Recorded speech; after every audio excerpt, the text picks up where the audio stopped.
Shipwright Saga begins. At the time of this recording, I've been working on Dead Gods for about 8 months. My goal with this beginning stage was to get a lay of the land so that I could set down my foundations in the best place possible. I've tried to explore a wide range of subjects so that I could find the right borders. I haven't designed everything. In fact, I've barely scratched the surface, but for now, a scratch was all I needed. Honestly, my plan was to collect everything into one place and then ruthlessly cut anything that didn't fit, so that I could narrow it all down into a concise set of images to use as a guide. However, when I went to look over everything, I was surprised to find that I thought it all actually worked.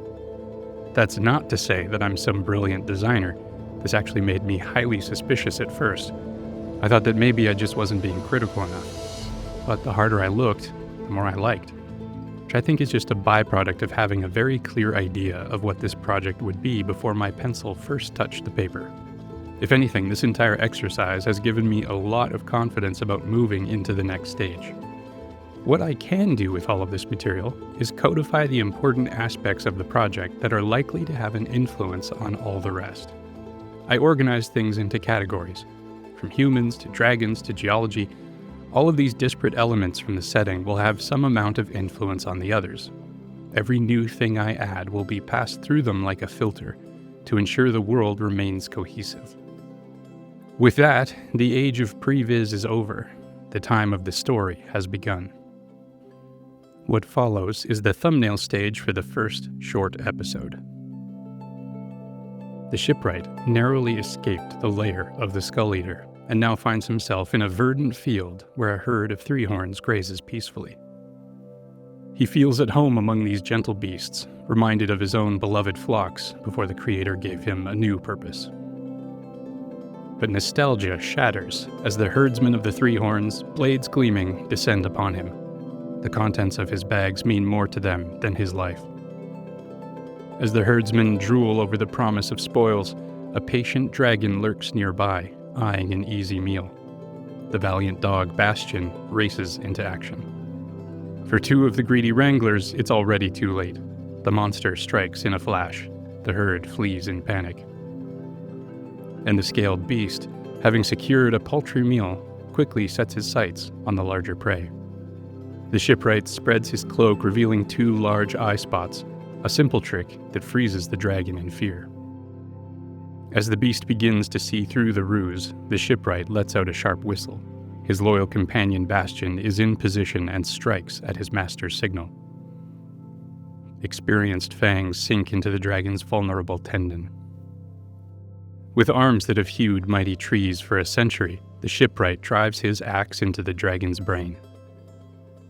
The last remaining herdsman begs the champion for forgiveness, offering food and a warm fire for saving his life. Around the campfire, the tale of the Shipwright's heroism is told and retold. The herders offer him provisions normally sacrificed to their idol. With a full belly, the Shipwright turns in for the night, but gratitude turns to treachery. The herdsmen, tempted by the rare opportunity for spoil so far from home, plot against him. Yet they underestimate the wanderer.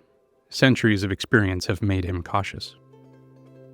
In the darkness, a sharp whistle pierces the air. Bastion, patrolling the herd's outskirts, as is his custom, leaps into action. The former Shepherd King knows the pattern of panicking beasts and moves calmly at the heart of the stampede. The treacherous herdsmen are ground into the earth beneath their own herd. The Shipwright and Bastion collect what supplies they can. A long road still lies ahead. My plan is for this to be an episodic series. For this first attempt, I'm going with a shorter story, something I can use to test things out on. I'm heavily influenced by classic Sunday comics like Hal Foster's Prince Valiant. I think that a similar format will help me to cover a lot of ground, keep focused on art with less agonizing over page composition, and add some extra depth through text. After I had thumbnailed everything, I arranged it all and made some adjustments to fit the story onto 3 pages. Thankfully, moving into story mode doesn't mean an end to design videos. Each episode will have its own catalog of requirements.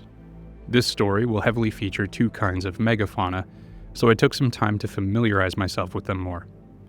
I want to be able to draw them with confidence, so I did some basic anatomy studies and tried to find ways that I could think of them systemically, so that I can redraw them in whatever circumstances I may need.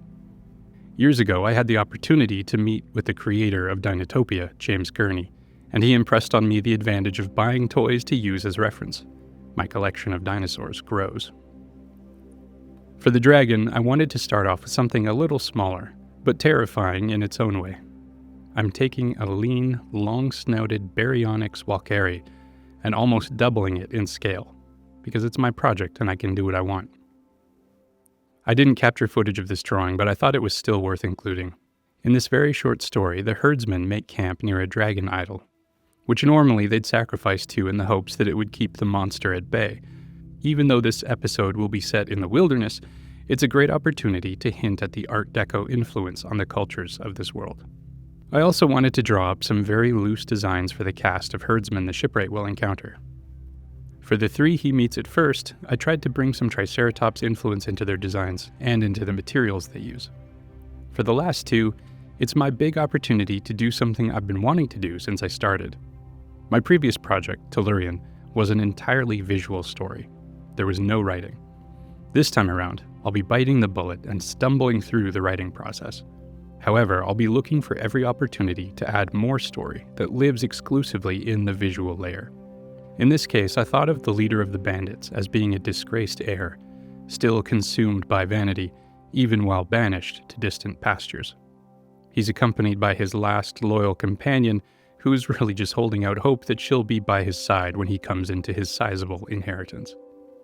None of this will be in the text, just in the art, because I like that kind of stuff. I think it's fun to reward the observant, and it makes the world feel more alive. So there we have it. All the preparations are laid for the first short test episode. Next week, all of us will find out how many panels I'll be able to finish. See you next time.